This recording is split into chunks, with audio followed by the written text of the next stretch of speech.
Another really annoying day. I wonder there was something I could do. Hey there, me. What are you doing laying down on that couch like that? Well, technically I'm sitting, but if you really want to know, my commentary is just so bad. I mean, it feels more like a chore than anything else. And the Q&A, I really don't know what to do with that one. You know what I think? I think you should review something fun. Like what? Well, what's that next to you? I was trying to jump with Dark Magician and Cross Epoch. Well, why don't you review that? Dark Magician? No, Cross Epoch. Isn't it supposed to be some sort of really amazing crossover? Actually, yes, it is. Then there you go. And besides, have you looked on the internet? Has anybody reviewed it? Only the Toriko and One Piece version. Then there you go. Make a review of Cross Epoch and really show them your true feelings for this book. That's a really good idea. Atta boy. And I'm talking to myself again.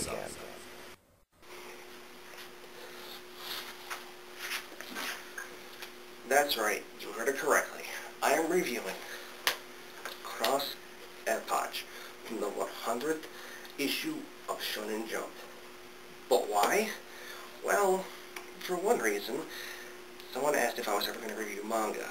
And, well, seeing that it's 50 subscribers, I decided to make a subscriber pretty much make a decision for me. That was actually the reason why I did the Q&A. I wanted to see if people would give me ideas. The commentary was actually a bluff, in a way. But let's not get any farther, because Cross Epoch is in my grasp. So let's open it up. Right here.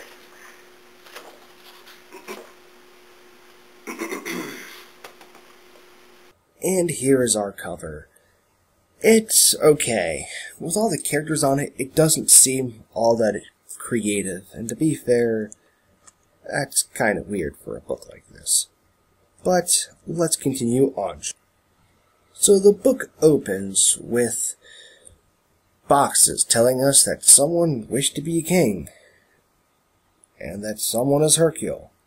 And we see our first pair, Krillin and Tony Chopper. Okay, I can get that. They actually are pretty funny characters, and they do seem very similar. They figure out that, well, Goku used the Dragon Balls, and then we get to see our next pair. Bulma and Nami, and Bulma looks surprisingly attractive here. Something that, well, is a little strange to me. Now, there is something else that is actually kind of strange here, and that is the fact I'm not using my own personal scans from my little issue. Why is that? Because when I would scan it, well, to be honest, it didn't look all that great. So please bear with me on that. And also, this is not the best pairing yet. Oh no, we're going to get to them next. And you'll see why very soon. Our next group happens to be Sanji and Master Roshi, which actually does have some pretty funny back and forth between the two, so I won't spoil the dialogue they have. As for the next ones, we have Vegeta, Nico Robin, Trunks, and Usopp. Okay, it's kind of a unique cavalcade of characters. Although I will admit, Usopp definitely makes it a lot more funnier than usual. You see, Usopp is a comedic character. He's not really looked at as a serious person. So actually having him with characters like Trunks and Vegeta actually is kind of weird. But I do have to admit, how they play off each other is pretty unique and fun. And then there's Zoro and Piccolo, and in all honesty, I have to say it, Piccolo looks really weird with clothes on. Well, I should say, like, that samurai outfit. Whatever. They end up hitchhiking on the train, which, in all reality, Tony Chopper really gets annoying. And then, warning, what you're about to see may make your head explode from sheer awesomeness. Viewer discretion is advised.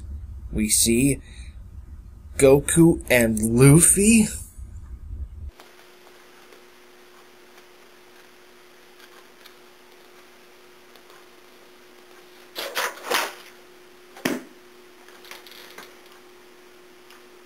Oh my god, that was awesome. Okay. Well, we then get to see, what the fuck is that?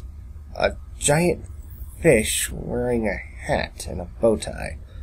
Okay, well... Wait, that's Emperor Pilaf and Buggy. Huh. Okay, I have to admit, that's actually kind of clever. Anyway, they decide to attack our heroes, only for Goku and Luffy end up deciding to pop it via his Kamehameha and his Gum Bazooka. And it pops it. Huh. We apparently learned that it's also paper mache. Well, obviously it was one of Pilaf's ideas. Although for some odd reason he had more than enough money to actually make robots, have a castle, and even build a giant airship. Maybe I'm taking too much into this. However, the other heroes arrive. Bulma and Nami decide to shoot it down, while Vegeta launches his Gallic cannon? You know, the one where he uses his one hand? I don't know. However, just as it's about to fall down on top of the train, Piccolo and Zoro end up using a bat strike. For a second there, I thought we were going to have legitimate tension in this manga. Cutting back to our heroes, we end up seeing them getting into the area, with them eating mountains of cake, and... Wait a minute, is that Master Roshi trying to do the puff to Nami? I'm going to be honest, I'm just skimming through the book so I can give you as little bit of spoilers as I can. Despite the fact it's only one chapter long, you really have to read it for yourself. A lot of the situations and dialogue is really funny. And this is just icing on the cake. Figuratively, of course. And finally, there's a 2-page spread showing stupid internet versions of comics. Anyway, showing our two heroes arriving with Shenron and all of the friends eating a giant feast. And so that is Cross Epoch. In all honesty, it's awesome. The reason why is because it doesn't focus on action. You don't need to focus on action to make a good manga, and this thing clearly shows it. I mean, to be completely honest, if they had just found some random villain and fought them, it wouldn't have been very interesting. But actually having them interact via dialogue and funny situations really makes you enjoy this way more. Well, I'm that dude with the beard saying, the answer to life and all the other things that guy asked is 42. Yes, Jack, I am a gamer, and to be completely honest, yes, I do plan to review more manga in the future. I'm that dude with the beard saying, join me next time as I review the first chapter of a manga. See y'all next time. Kick off the theme music, and please enjoy my rendition of Cha-La, Head Cha-La. That's all I got.